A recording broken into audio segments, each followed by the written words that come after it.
Hello, today I'm going to be walking you through how to use our customer reassignment tool. The customer reassignment tool is found in the admin menu. If you click on the gear icon on the left-hand side of the screen right here, it'll take you to the admin menu. Once inside the admin menu, it can be found in a couple spots. It's listed over here under the popular section, but it's also listed under dealership data. One other note is whenever you inactivate a user in DealerSocket, you will be prompted whether or not you want to reassign the customers that are assigned to that user. If you click yes, that will bring you to this tool itself. The tool is pretty simple to use. Over here on the left-hand side, you would just specify which user you are going to reassign the events that are assigned to them for. So for example, if I was to take events that were assigned to B test, and I wanted to assign them to Ben salesperson, I could essentially say, hey, I want to take, like I said, customers that are assigned from B test to Ben salesperson, and then go ahead and hit the execute reassignment. The other option that I have is I can actually round robin users that are assigned to a specific salesperson, or customers that are assigned to a specific salesperson to a specific team. This is really handy if there's quite a few customers assigned to a specific salesperson. We don't necessarily want to reassign a bunch of customers to one salesperson because it can overwhelm their task lists and so on and so forth, unless they were a newer salesperson, they didn't have a lot of people to call. So we could, again, round robin those to all users. The other cool feature that we have with this tool is you can specify whether you want to round robin all the events, just the open events, the sold or completed events, or the lost events. So all events would be open, sold, and lost, or you could do those individually as well. As we come down here, you can also enroll customers into a campaign as part of this process as well, once they're reassigned. Our recommendation with that would be to maybe enroll that customer in a special orphan campaign that would generate a phone call for whoever that orphan is reassigned to make that phone call.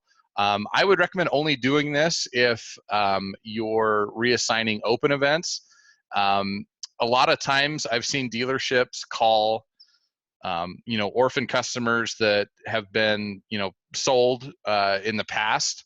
And I've always kind of had a practice in mind of we should never call a customer to tell them that you are their new follow-up person. And the reason behind that is, in the business today, with the amount of staff turnover that we have and how often that happens, a customer could be receiving multiple calls like that in a year, which probably doesn't bode well for your dealership, is from the customer's perspective, as far as projecting stability and those sort of things. So a good rule of thumb is I would use that for open customers. And anytime you're going to call an orphan customer, have a reason to call them, whether that be a birthday, an anniversary, something like that the system's going to automatically generate for you anyways. So just keep that in mind. You can do that. We can also include the orphan tasks that are assigned to that. So by default, any tasks that are assigned to that salesperson that's the primary sign on a sales event will get reassigned. But we can also reassign any other tasks that are on that event. Say a manager was assigned on that event or something like that. That task can be reassigned to whoever gets that new event as well, just by checking that button.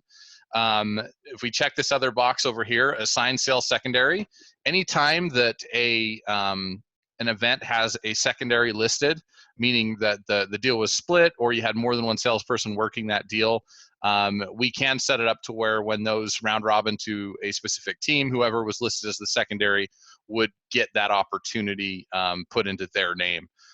So that's another nice feature of that. Also another nice feature is the show event count.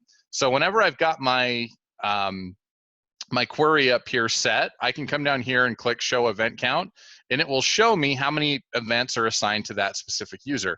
Like I said, this is a great way to say, hey, are there enough here that I can just give them to one person, or are there enough here that I could give them to that I would need to round robin them? Okay. again, the execute reassignment button, you're going to click that once all of this is set. Now, if you look down below here, you can see the customer undo reassignment button. If I click on that, it'll drop this this menu down right here. If a customer was reassigned within the last 90 days, they can be undone within the tool itself.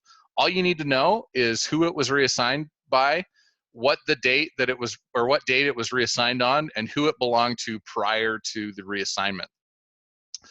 A little cheat to find out what the date was and who reassigned it. You can actually come up here and click View History, and this will show you on the reassignment log who reassigned them, who they were assigned to prior, and what date it was as well. Okay. The last thing I wanted to just kind of highlight, if on the From User option right here, all active users are listed at the top of this list, but if you come down, you can see the inactive users at the bottom of this list as well. So a good rule of thumb is to just kind of go through these and, just test. Like, for example, like if I wanted to see if any customers were assigned to Michelle, I could go here and hit show event count. Obviously there's 0, but a good practice is to kind of go through those and make sure that there aren't any customers assigned to inactive users. The other one would be to make sure that any non-login users, like this Socket Talk user right here, don't have customers assigned to them as well, because they're not a real person. They can't follow up with those customers. If you have any other questions about the customer reassignment tool or any practices, please reach out to your CSM. As far as orphan practices go, we have another video coming that will give you kind of some ideas as far as what practices are best for your dealership. I will actually link that video on this video as well.